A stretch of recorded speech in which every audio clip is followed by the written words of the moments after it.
Why you think middle class is in a crisis right now? So what we are seeing, right, in both our investment activities and in our personal lives, that industry which was staple sources of employment for the middle class, IT services, for example, banking, another example, media, another example, right? These were staple sources of employment for people in our startup society. They would study hard, get into decent colleges, emerge with a decent degree, and at the age of 21, 22, get an entry level job in an IT firm or a bank or a media organization. Technology clearly is eating those jobs away. And if somebody who's watching this or reads your article says nahi ho raha hai, I would love to hear from them because I see technology eating those jobs away. I can see that in my own family. And your newspaper also contains plenty of stories about prominent firms either laying off young people or not hiring any new young people. In fact, if you look at the annual reports of the Nifty companies, right, India's mightiest companies, 10-year growth in headcount is some 2% or something pathetic like that, right? So as AI becomes more and more powerful, I think the displacement of young Indian graduates with AI will be very punchy. And you can see that last 2 years, the graduate recruitment, the graduate unemployment numbers are getting pretty worrisome.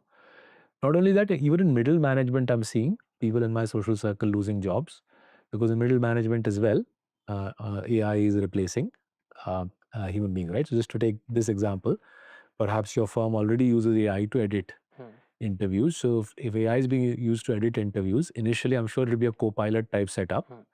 जहाँ पे AI will be the co-pilot, there will be a human editor. But my reading is in due course, publishing houses, media houses will say, यार co-pilot इतना advanced हो गया है. Remember, this is generative AI, so the co-pilot will get cleverer and cleverer and cleverer. Right. That the need for editors will reduce, and hence media houses of the future will probably stop taking young journalists in their 20s, right? So that's the world that I can see, and you can see when if you go to the Naukri Jobs Peak Index, Okay. it's a good measure of white collar employment. वो नीचे जा रहा है, नौकरी का Jobs Peak Index नीचे जा रहा है.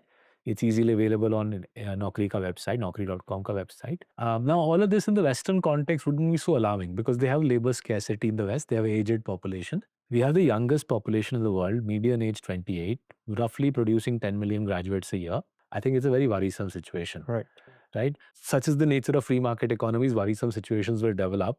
But what's making me more perturbed is there doesn't seem to be that much realization that the situation is worrisome. Now, people who are 22, 23-year-olds, they're probably looking for jobs, trying their best. But people in their 30s and 40s who are living in the sort of throes of this technological disruption, I'm not hearing from them a lot of financial planning going on, a lot of thinking going on along the lines of what the discussion we've had over the last 20 minutes. That I'm, say, 40 years old, mid-career professional today. I've got 20 years of working life left.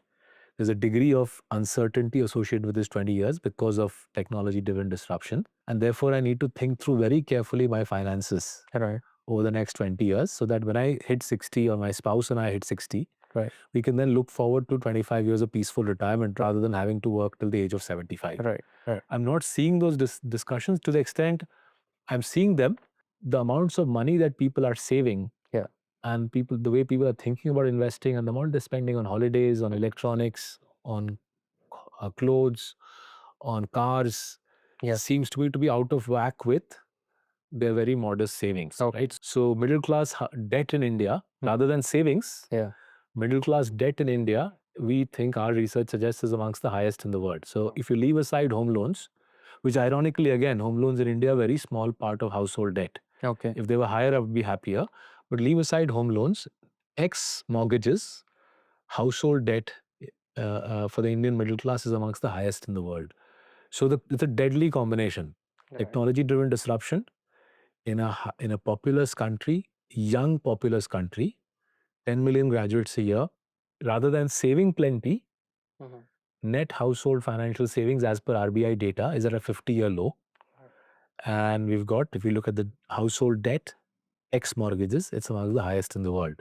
Lots of alarm bells ringing in my head about this, which is why I keep highlighting it in the hope that people will wake up and do something about it. And then what next for middle class? Because, I think you've also spoken about that salary, dream. So the gig economy will have to take over, right? So this will happen the world over, but it'll be particularly, what should I say, particularly intense in India. The world over, the gig economy will take over, right? So I suspect, so if you look at my, say, writing, right, in my writing career, write books for one publisher. Various publication houses ask me to write, so I write chota columns for them. Various people ask me to speak, so I speak for them. So my writing and speaking career is a gig career, right? जहाँ पे जो मिलता है मैं कर लेता हूँ. I suspect for many white collar professionals, the future will be like that. Right? You'll effectively be self-employed, much like lawyers are and accountants are, and financial planners are interested. Yes? Financial planners, lawyers, accountants, just like they're self-employed. I suspect in the India of 10 years hence, journalists, engineers, coders, bot trainers, right, will also be like that. So the gig economy will become part and parcel. Effectively, all of us will become entrepreneurs. Right? All of us will become entrepreneurs because companies will say that I don't need the same person sitting in my office doing the same repetitive task. Anything repetitive will be done by AI, right? Just to think about something as basic as HR.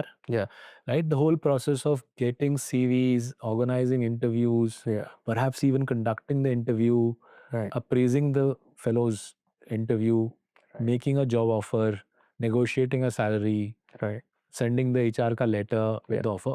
I reckon that's a classic generative AI ka task. So at the moment, there are people with stable careers in HR, but because it's a repetitive task, first the IT services companies, then the banks, then the media houses will replace HR with a bot.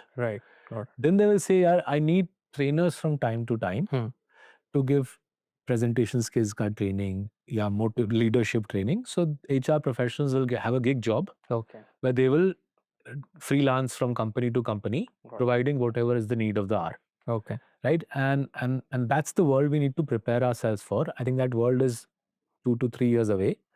Eric Schmidt last week did an interview, said 5 years hence, no coders will be required. So maybe the world is 5 years away, but I feel 2 to 3 years hence, India will have to readjust fast. My hope is that India readjusts in 2 to 3 years away from this notion of I will graduate and then hunt for a job to a notion of I will graduate and then have to become an entrepreneur. He will have to fend for himself or herself.